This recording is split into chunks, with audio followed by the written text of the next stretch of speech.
The elderly woman 2 feet from Sophie Bennett gasped once, sharp and wrong, and then crumpled toward the marble floor of the Bellevue ballroom before anyone else even turned to look. Sophie moved before she'd decided to. She'd been standing near the dessert table at the Philadelphia Children's Hospital Gala, a glass of untouched champagne sweating in her hand, when the sound registered, not a stumble, not a faint, but the particular strangled gasp she recognized instantly from 100 nights spent monitoring her father's failing heart. She dropped to her knees on cold marble in a borrowed dress, catching the woman's head before it struck the floor. Around her, the ballroom dissolved into the useless chaos of well-dressed people who didn't know what to do. Phones raised, voices rising, no one moving closer except one man who shoved through the gathering crowd with a violence that cleared space around him instantly. "That's my mother," he said, dropping down across from Sophie, his composed, powerful face gone white with a fear that looked entirely unfamiliar on him. "What's happening to her? Has she taken any medication tonight? Anything new?" Sophie's fingers were already at the woman's wrist, counting a pulse too fast and too thin, her voice steady despite her own hammering heart. "I don't know. Her doctor changed something last week. Her breathing's shallow and her pulse is racing. This isn't a faint, it's a reaction." Sophie tilted the woman's head, cleared her airway, kept her voice low and even the way she'd learned to during her father's worst nights. "Someone call 911 now. Tell them possible drug interaction, altered mental status, she needs epinephrine on standby." Nobody moved for a full second, the crowd frozen, phones still raised uselessly, until Sophie's sharp command finally broke through and a security guard fumbled for his radio. "Stay with me," Sophie murmured to the older woman, positioning her carefully on her side, watching her chest rise and fall with the focused calm of someone who had done this exact thing in exact fear, more times than she wanted to remember. "You're going to be okay. I've got you." The man across from her, dark suit, controlled voice fraying at the edges, eyes that hadn't left his mother's face, watched Sophie work with something between disbelief and desperate hope. "Who are you?" he asked. "Nobody important," Sophie said, focused entirely on the pulse under her fingers. "Just someone who's done this before." Paramedics arrived within 4 minutes, an eternity that felt to Sophie like the longest and shortest 4 minutes of her life, and took over smoothly. Sophie's careful observations relayed rapid fire to the lead medic before she stepped back and let them work. It was only then, breathing hard, hands shaking now that the crisis had passed, that Sophie noticed the way the entire ballroom had gone quiet and watchful around the man still kneeling on the marble, the way security had closed ranks at every exit, the way even the caterers seemed to be avoiding his eyes. She didn't know his name yet. She would learn it within the hour, along with exactly how much danger she'd just walked into without meaning to. He caught her arm gently as she turned to leave, his voice raw in a way that didn't match the controlled power radiating from everyone around him. "Please," he said. "Don't go yet. I need to know what you saw." Sophie had no idea that request would upend everything about the quiet, careful life she'd built. Sophie Bennett was 29 years old and she had built her entire adult life around a single unbending principle. Stay small, stay careful, and nothing catastrophic can find you again. She worked as a staff accountant at a mid-sized firm in Center City, Philadelphia, a job she was good at precisely because it rewarded the qualities everyone else mistook for shyness: meticulous attention, a refusal to let a single number go unverified, a comfort with quiet, solitary work that most of her colleagues found isolating and Sophie found genuinely peaceful. She lived alone in a small one-bedroom in Fishtown, her rent manageable but tight after years of medical debt that had eaten through what should have been her savings. Her father had died 18 months ago, after a decade of heart failure that had turned Sophie, by necessity, into an unofficial home care nurse long before she was old enough to understand what that cost her.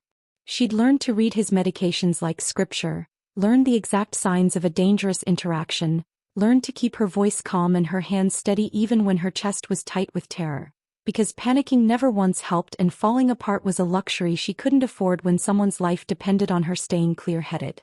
She'd also learned, more painfully, that being the person who held everything together rarely earned her anything except more responsibility. Her mother had leaned on her constantly and thanked her rarely. Boyfriends had called her competent and reliable in tones that made both words sound like insults.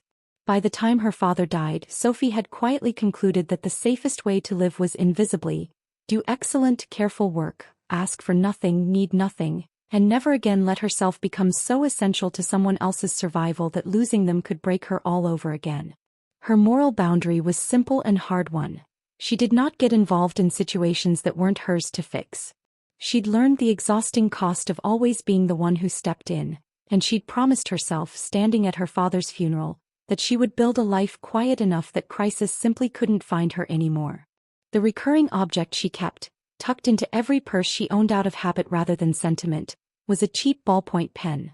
The same kind her father's hospital had always run out of, the kind she'd learned to carry everywhere after one too many nights scribbling vital medication timings on the back of a magazine because no nurse could locate a working pen fast enough. The week before the gala, Sophie's firm had been auditing charity donation records for the very hospital fundraiser she'd later attend, and she'd stayed 3 hours past her shift, unpaid, because she'd caught a rounding error that would have meant a local children's cancer fund received $12,000 less than it should have. Nobody at the firm had noticed.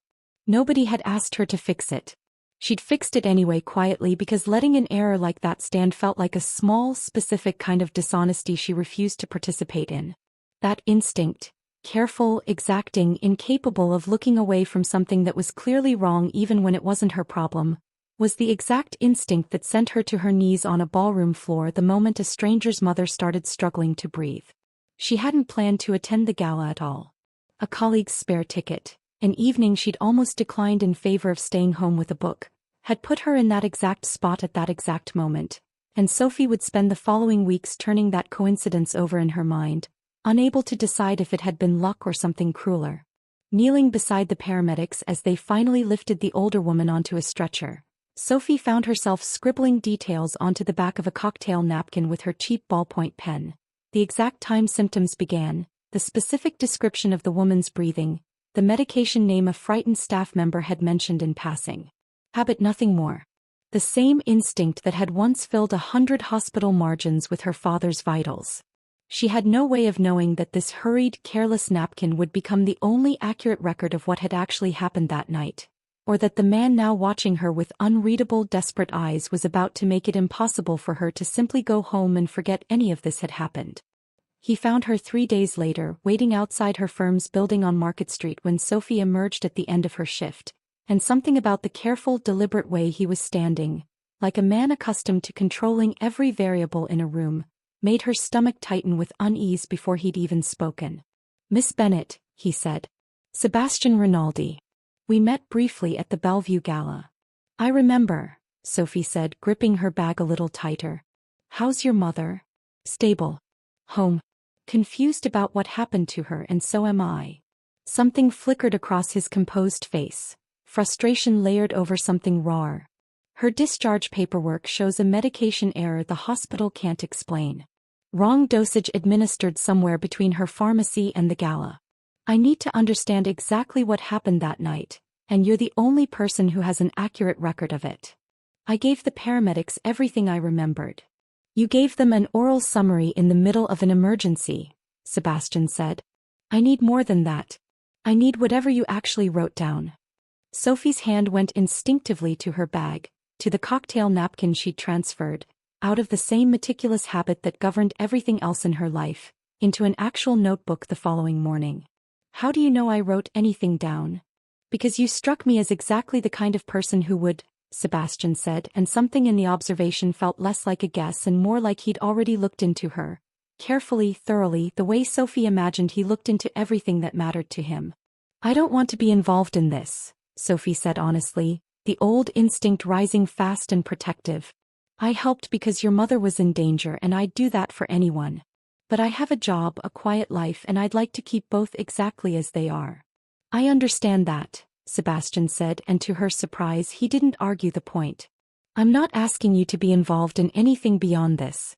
I'm asking for the notes and maybe 20 minutes of your time to walk me through what you remember. That's all." Sophie studied him.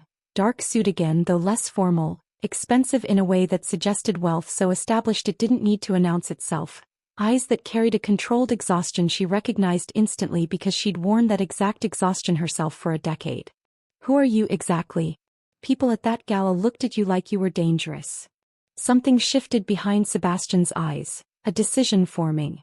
My family has interests in shipping and real estate development across this city, he said carefully.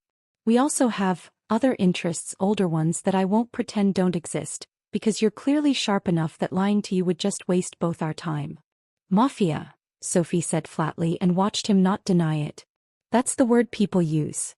Every rational instinct told Sophie to walk away immediately, to protect the careful, invisible life she'd built, to refuse any further involvement with a man whose world was clearly built on danger she'd spent her entire adult life trying to avoid. But there was something else pulling at her, sharper than fear.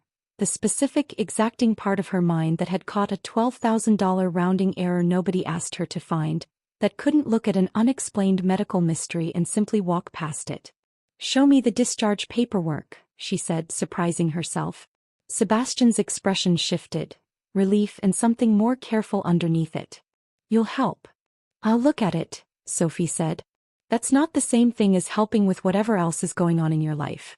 I want to understand what happened to your mother. That's where my involvement ends. They sat together an hour later in a quiet corner of a coffee shop 2 blocks from her office. Sophie's notebook open between them, her handwritten notes precise and thorough in a way that made Sebastian go very still as he read them. You caught details the hospital's own staff missed, he said. The exact timing. The specific way her breathing changed before she collapsed. This is more accurate than anything in her official chart. I've had practice, Sophie said, not elaborating, and something in her tone told Sebastian not to push further. He looked at her for a long moment, something recalculating behind his controlled expression. I need your help understanding this discrepancy, he said. Not because I think you owe me anything. Because you're clearly the only person who noticed what actually happened, and I can't protect my mother from something I don't understand. Sophie looked at her own careful notes, at the cheap pen still tucked in her bag, and felt the walls of her deliberately small life beginning uneasily to shift. One conversation, she said. That's all I'm agreeing to right now. It would turn out to be far more than that. Sophie's careful eye caught the inconsistency within 20 minutes of reviewing the hospital's billing records Sebastian had obtained. This pharmacy invoice doesn't match her prescribed dosage, she said, tapping the page with her pen, the same exacting focus she brought to every audit surfacing instinctively. The billed amount corresponds to a dose nearly triple what her cardiologist actually prescribed. That's not a data entry error. The numbers are too internally consistent for that. Someone billed for and presumably administered a dosage that shouldn't have existed. Sebastian went very still. You're saying this wasn't a mistake. I'm saying the paperwork doesn't support mistake as an explanation, Sophie said carefully. Mistakes are usually messy. A transposed digit and inconsistency between 2 different records. This is clean. Deliberate. Someone billed exactly what they administered, and what they administered wasn't what her doctor ordered. The implication settled over the table between them like a physical weight. Sebastian's jaw tightened, his controlled composure cracking just enough for Sophie to see real fear underneath it. Someone tried to poison my mother, he said quietly. I can't prove that from a billing discrepancy alone, Sophie said. But I also can't explain it any other way, and I don't like leaving numbers unexplained. Sebastian moved fast after that, quietly investigating the pharmacy, the pharmacist, anyone with access to his mother's medication schedule. And the more he uncovered, the more visible his attention towards Sophie became. He requested her presence at 2 more meetings, this time at his family's downtown office rather than a public coffee shop. He sent a car to collect her rather than let her take the subway. When Sophie objected, mildly at first, to what felt like escalating involvement in a world she'd only meant to briefly consult on, Sebastian didn't back down, but he also notably didn't dismiss her objection outright. I know this is more than you agreed to, he said during their 3rd meeting, his voice carrying a careful restraint she was beginning to recognize as genuine rather than performed. I'm not trying to trap you into anything. I just don't know how to keep investigating this without your eye for the details everyone else is missing. That's not really a comfort, Sophie said. It's flattering and alarming at the same time. I understand that, Sebastian said. For what it's worth, I don't think either of us expected this to keep growing. The external consequence arrived within the week, delivered by Sebastian's longtime associate, a sharp, watchful woman named Renata who managed the family's legitimate real estate holdings and had noticed, with visible concern, the sudden and unusual attention her boss was paying to an outside accountant. "People are asking questions, Sebastian," Renata said, cornering him in his office. "You've missed 2 merger prep sessions this week to meet with her. Vincent Greco's people have noticed the distraction. If they think you're compromised right when this deal needs your full focus, it gives them leverage they shouldn't have." "I'm not distracted, Renata. I'm investigating an attempt on my mother's life." "I understand that. I'm telling you how it looks from the outside because how it looks matters in this business, whether either of us likes it or not." The warning proved uncomfortably prophetic days later, when Sophie noticed, walking home from a late shift at her firm, a car idling at the end of her block that hadn't been there the week before. The same make and model, she realized with a cold jolt, that she'd seen twice now near the coffee shop where she'd met Sebastian. She called him immediately, her carefully controlled voice fraying slightly with real fear for the first time since this had all started. "I think someone's watching me." Sebastian's response was immediate, sharp with an alarm that told her he'd been half expecting exactly this. "Don't go home tonight. I'm sending a car. Not the one you're seeing, a different one. I'll explain when you're somewhere safe." "Sebastian, I told you I didn't want to be involved in your world." "I know," he said, and the genuine regret in his voice was unmistakable. "I'm sorry. Whatever's happening, you're already involved, whether either of us intended that. I need you somewhere I can actually protect you until I understand exactly how deep this goes." Sophie sat on her own front stoop, watching the suspicious car finally pull away into traffic, and felt the last of her carefully constructed, deliberately small life crack open around her. "If I go with you," she said finally, "I need conditions. Keep my job. I'm not disappearing into your world completely. And you tell me everything, not the version you think I can handle, the actual truth." "Agreed," Sebastian said without hesitation. "Whatever you need." She gathered a small bag of essentials under the watchful eye of Sebastian's driver 20 minutes later, her notebook and cheap ballpoint pen tucked carefully among her things, and didn't look back at the modest apartment she'd built her entire careful, invisible life around. Whatever came next, there was no path back to invisible anymore. The Rinaldi family estate sat on a quiet, wooded property outside the city, elegant and heavily secured in ways that weren't obvious from the winding drive. Sophie was given a guest wing, her own lock on her own door, and a promise, repeated more than once, that no one would enter without her explicit permission. Scene 1 came the next morning, practical and immediate. Sophie found Sebastian's mother, Isabella, sitting alone in the sunroom, still pale and shaken from the gala, refusing the breakfast tray a nervous household staff member had left untouched beside her. "You're the one who saved me," Isabella said, studying Sophie with sharp, assessing eyes that reminded Sophie unmistakably of Sebastian's. "My son won't stop talking about you." "I just did what anyone with the right training would have done," Sophie said, sitting carefully beside her, recognizing immediately the particular fragile fear of someone who'd nearly died and didn't yet trust her own body again. "How are you feeling?" "Terrified to take my own medication," Isabella admitted quietly. "Which is its own kind of dangerous, I know." Sophie spent the next hour walking through Isabella's medication schedule with her, patient and thorough, explaining exactly what to watch for, exactly which symptoms mattered and which didn't, drawing on a decade of hard-earned expertise she'd never expected to need again after her father died. By the time she finished, Isabella was eating again, and something had settled in the older woman's eyes that looked unmistakably like trust. "You have a gift for this," Isabella said. "A real one. My son doesn't know how rare that is." "Your son doesn't know most things about me yet," Sophie said, surprised by how easily the words came. Scene 2 arrived 3 days later, an argument sharper than either of them expected. Sebastian announced, over a strained dinner, that he wanted to assign Sophie a personal security detail for her remaining hours at her accounting firm. "Absolutely not," Sophie said immediately. "I agreed to stay here. I did not agree to be shadowed at my job like some kind of liability. Sophie, if whoever did this to my mother realizes you found the billing discrepancy, then we address that specific risk directly, but you don't get to keep expanding what protection means every time you get nervous," she said, her carefully controlled voice rising with real frustration. "I have spent my entire adult life being invisible on purpose, and the one time I stepped outside that to help someone, I somehow ended up here negotiating my own freedom with a man I barely know.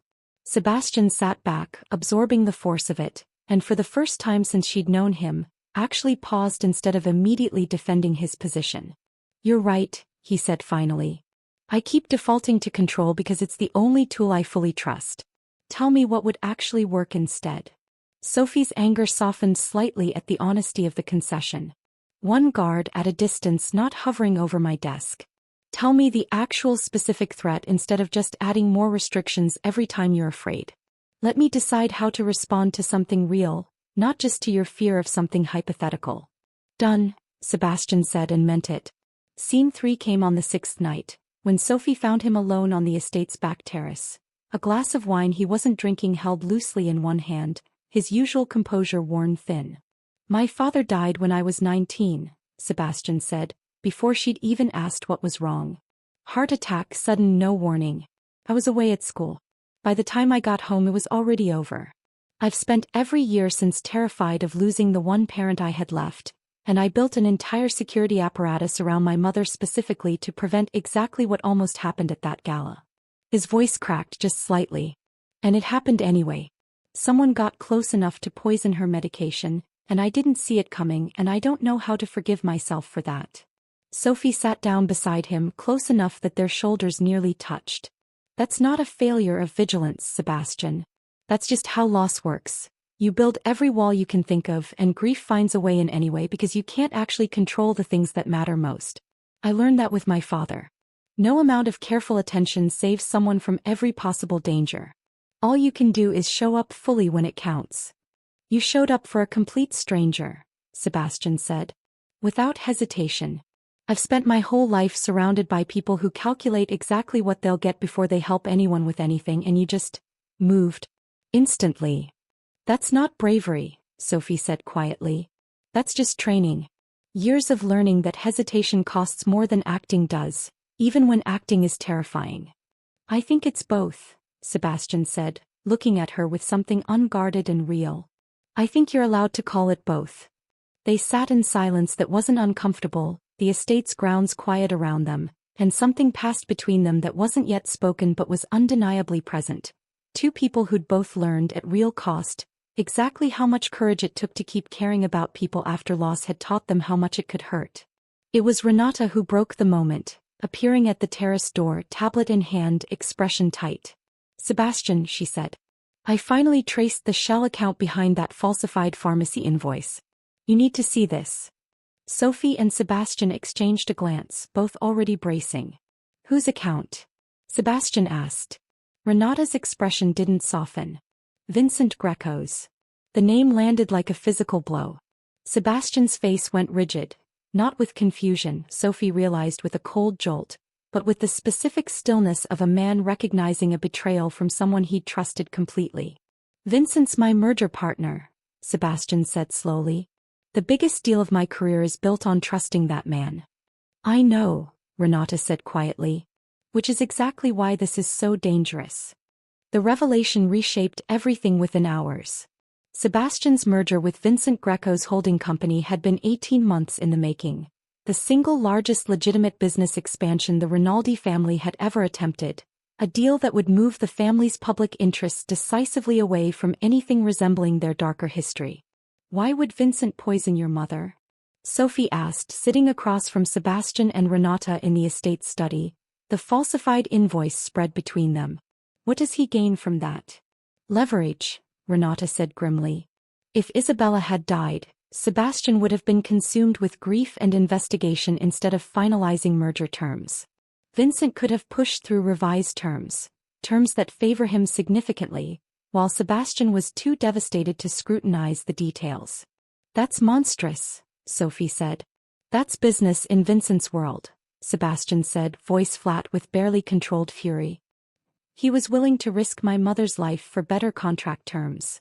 Sophie's accounting instincts, sharpened now by fear and fury in equal measure, kept working even as the danger sharpened around them. If he falsified this invoice once, there's likely a pattern. Shell accounts like this are rarely used only once. They're usually part of a broader structure. If I can trace the account's other activity, we might find evidence of exactly how deep this goes. "That would help enormously," Sebastian said. But Sophie, if Vincent realizes you're the one who found this. He already knows someone found it, Renata interrupted grimly, looking up from her phone, her face gone pale. Vincent's people just contacted our office. He wants to meet tonight, to discuss what he's calling an irregularity in the merger paperwork. He specifically asked if the accountant who reviewed Isabella's hospital records would be present. The room went cold. Vincent knew. Whatever fragile advantage they'd held by understanding his scheme quietly had just evaporated. He's accelerating, Sebastian said. He wants to force the merger through before we can fully expose him. Sophie's phone buzzed on the table. An unknown number, a text message that made her blood run cold. Your careful notes have caused quite a lot of trouble. Keep them to yourself, or Isabella's next visit to the hospital won't have anyone to save her in time. He's threatening your mother again, Sophie said, showing Sebastian the message, her hands beginning to shake despite her best efforts to stay composed. Sebastian's expression hardened into something Sophie hadn't seen from him before. Cold, absolute, dangerous. He doesn't get a second chance at her. Sebastian, if we go after him directly without proof solid enough to end this completely, he'll just try again more carefully next time, Sophie said, forcing herself to think clearly through the fear. We need everything. The falsified invoice, whatever pattern exists in that shell account, my original notes establishing the timeline. All of it presented together so there's no room left for him to maneuver. That takes time we might not have. Then we work fast, Sophie said, already pulling her laptop toward her. The same exacting focus that had once caught a $12,000 accounting error now turned toward something that mattered infinitely more. Give me access to the account records. I can trace this faster than you think. She worked through the night, Sebastian beside her the entire time, watching her cross-reference transaction after transaction with a focus that reminded him, uncomfortably and movingly, of exactly the kind of quiet, unglamorous courage he'd built his entire criminal empire around trying to protect and had somehow, until now, never fully recognized in someone outside his own family. By dawn, Sophie had assembled a clear, unbroken chain. The shell account, 3 prior falsified transactions tied to earlier merger negotiations Vincent had manipulated in his favor, and finally the pharmacy invoice connecting directly back to the night of the gala. This is enough, Sebastian said, studying the evidence with grim satisfaction. This is more than enough. What happens now? Sophie asked, exhaustion and fear tangled together in her voice. Sebastian looked at her for a long moment, something resolving behind his eyes. Now I decide whether protecting this merger matters more to me than protecting the people I love, he said. And I already know the answer. I just have to be willing to lose everything I've built toward this deal to act on it. That's not a small sacrifice. No, Sebastian agreed. It's the only choice I can live with. He rose, already reaching for his phone, and Sophie understood watching him that whatever came next would change both their lives permanently, and that the danger, far from resolving, had just reached its most perilous point. I need you to stay here, Sophie. Completely safe, completely out of Vincent's reach while I handle this. No, Sophie said, surprising herself with the immediacy of her own refusal. You need my notes, my timeline, my evidence presented clearly and credibly. If I'm not there to explain exactly what I found and how I found it, Vincent has room to claim it's fabricated or incomplete. I'm the only person who can make this evidence undeniable. Sebastian's jaw tightened, torn between every protective instinct he had and the plain truth of what she'd just said. If you come, he said finally, you stay beside me every second. No exceptions. Agreed, Sophie said, her voice steadier than she felt. Let's end this. Vincent Greco met them in a private conference room at his own downtown office tower, flanked by 2 associates, his composed, wealthy exterior giving no hint of the danger Sophie now knew lived underneath it. Sebastian, Vincent said smoothly. And you must be the accountant. I've heard you're quite thorough. Thorough enough, Sophie said, matching his composure with a steadiness she didn't entirely feel, to trace exactly how much of this merger has been built on falsified numbers. Vincent's easy smile didn't waver, but something behind his eyes sharpened. That's a serious accusation. It's not an accusation, Sophie said, opening her laptop, laying out the evidence with the same exacting clarity she'd once used to explain a rounding error to a skeptical partner at her firm. It's documentation. This shell account, registered under a subsidiary with your name attached, falsified a pharmacy invoice the night of the Bellevue Gala, the same night Isabella Rinaldi nearly died from a deliberately altered medication dosage. The same account shows 3 prior instances of manipulated transaction records tied directly to earlier stages of this merger negotiation, each one shifting terms measurably in your favor. The room went silent. Vincent's associates exchanged a glance that told Sophie with sudden clarity that they hadn't known the full extent of what their boss had done. "This is fabricated," Vincent said, his voice tightening despite his effort to sound unbothered. "It's not," Sebastian said, voice low and lethal. "And you know it isn't because you're the one who built it. You were willing to poison my mother, an innocent woman who has never once threatened you, because delaying my attention on this deal was worth more to you than her life." Vincent's composure finally cracked. "You don't understand the pressure I'm under, Sebastian. This merger needed to close on my terms or my own investors." "That's not my problem," Sebastian said. "You made it my mother's problem instead." Vincent's hand moved toward the phone on the table and Sophie's stomach dropped, bracing for something worse. But instead of a weapon or a threat, he simply typed something fast, his expression turning cold and calculating. "If this evidence goes public," Vincent said, "I have people who can make sure Isabella's hospital records look considerably more suspicious than a simple medication error. I have people who can make it look like your family orchestrated her collapse for sympathy, timed conveniently before a major merger. You expose me, Sebastian, I take you down with me." Sophie felt fear cut through her chest, but underneath it, something sharper, more certain. "That threat only works if the timeline is ambiguous," she said, her voice steady despite everything. "It isn't. I have handwritten notes, time-stamped the night it happened, cross-referenced against 3 independent witnesses at that gala and the paramedics' official record. There's no ambiguity left for you to exploit. You're not threatening us with uncertainty. You're threatening us with a lie you can't actually sustain." Vincent's expression flickered, the first real crack of genuine fear beneath his calculated fury. "Sebastian," he said, shifting tactics, "we've worked together for years. This merger, everything we've built. Walk away from exposing this and I'll make the terms right. Better than right. Whatever you want." "I don't want anything from you anymore," Sebastian said, and something in his voice carried a finality that filled the room completely. "This merger is over. I'm walking away from it entirely, not just from you, from the deal, from everything I spent 18 months building toward. I'd rather lose the biggest opportunity of my career than ever again risk my family's safety for someone else's ambition." "You're throwing away everything," Vincent said, disbelieving. "For an accountant and a mother who's already recovered." "I'm protecting the only things that actually matter," Sebastian said. "You'll never understand that because you were willing to risk an innocent life for a better contract. That tells me everything I need to know about what you value."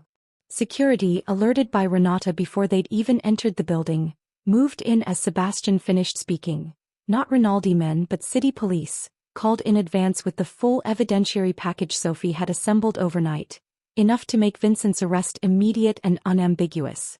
"You can't do this," Vincent said as officers moved to restrain him, panic finally breaking through his composure completely. "I already did," Sebastian said quietly. The aftermath settled slowly in the hours and days that followed. Vincent's arrest made headlines that carefully avoided most of the family's darker business, focusing instead on financial fraud and reckless endangerment. Enough to end his freedom for years. Enough to end the merger that had defined Sebastian's ambitions for over a year. "You gave up the biggest deal of your career," Sophie said, finding him alone in his office that evening, the weight of everything visible in the exhausted set of his shoulders. "I'd give it up again," Sebastian said simply. Without hesitation. "Why?" Sophie asked, needing to understand fully. "You could have found a quieter way to handle this. Protected the deal and dealt with Vincent separately." "I could have," Sebastian admitted. "For years I told myself that protecting my family's interests meant protecting the business at almost any cost. That was the lesson my father taught me before he died, and I never questioned it until watching you work through that evidence all night, refusing to stop until the truth was completely undeniable." He met her eyes directly. "You taught me something I should have understood a long time ago. Quiet competence and genuine courage matter more than any deal I could ever close. You proved that to me without even trying to. Sophie was quiet a long moment, weighing everything he'd said against the fierce, careful independence she'd built her entire adult life around. I need you to understand something too, she said finally. I'm not staying involved in your life because I feel like I owe you anything for pulling me into all this danger. I've spent my whole life being the person who fixes things quietly and gets nothing back for it. I won't do that again, not even for you. That's exactly what I want you to understand, Sebastian said. Whatever you choose next, it has to be entirely yours to decide. 3 weeks later, Isabella Rinaldi hosted a small dinner at the estate, insisting over Sebastian's mild protest that Sophie be seated beside her rather than at the far end of the table where guests less essential to the family usually sat. You saved my life twice, you know, Isabella told her over dessert. Once at that gala. Once again when you refused to let Vincent get away with what he did. I just followed the numbers where they led, Sophie said, though something warm had settled in her chest at the older woman's easy, genuine affection. That's not nothing, Isabella said. Most people look away from numbers that lead somewhere inconvenient. You didn't. Sophie had returned to her accounting firm the following week, genuinely her own choice, though she'd negotiated a reduced schedule that let her split her time between her regular work and a growing, informal arrangement helping the Rinaldi family's legitimate holdings maintain the kind of careful, honest bookkeeping that Sebastian, chastened by everything Vincent had exposed, now insisted on prioritizing completely. You could have just stayed hidden after this, Sebastian told her one evening, finding her at her small kitchen table in Fishtown, reviewing spreadsheets with the same careful focus she brought to everything. Gone back to exactly the invisible life you'd built before any of this happened. I thought about it, Sophie admitted. For about a day. But invisible isn't actually the same thing as safe, is it? I spent years believing that staying small protected me from loss. It didn't protect me from anything. It just made sure nobody ever really saw me. She reached into her bag and pulled out the same cheap ballpoint pen she'd carried since her father's illness. Worn now, the ink running low, but unmistakably the same pen that had scribbled a hurried timeline on a cocktail napkin the night everything changed. I want a new one, she said, turning it over in her hands. Not because this one doesn't matter anymore. Because I think it's finally allowed to just be a pen again instead of the only thing standing between someone I love and disaster. Sebastian took her hand gently, the gesture entirely hers to accept or refuse. Then let's get you a new one, he said. Together if you want that. Sophie looked at him.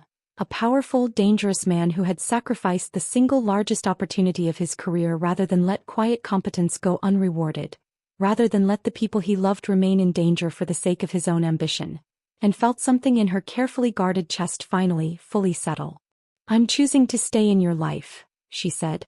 Not because you needed saving and not because I owe you anything for pulling me into all this. Because somewhere in the last month I found something worth building. With your mother, with this work, with you. And for the first time since my father died, I actually want to be essential to something again instead of hiding from how much that can hurt. Sebastian kissed her then, careful and certain, the choice entirely hers, made with eyes wide open to exactly what it would cost and exactly what it would give her in return. Months later, Sophie still carries a ballpoint pen in every bag she owns. A new one now, ordinary and unremarkable, no longer a talisman against catastrophe but simply a tool she reaches for out of habit. She still works her careful, exacting hours at the accounting firm. She still notices the details everyone else misses. What changed is that she no longer believes noticing means she has to carry everything alone. If this story stayed with you, I want to know what you think. Was Sophie right to keep helping once she understood how dangerous the truth really was? Or should she have stepped back the moment she learned who Sebastian truly was? Tell me your honest answer in the comments and why you believe it. If stories about quiet strength finally being seen resonate with you, subscribe. The next one is coming soon.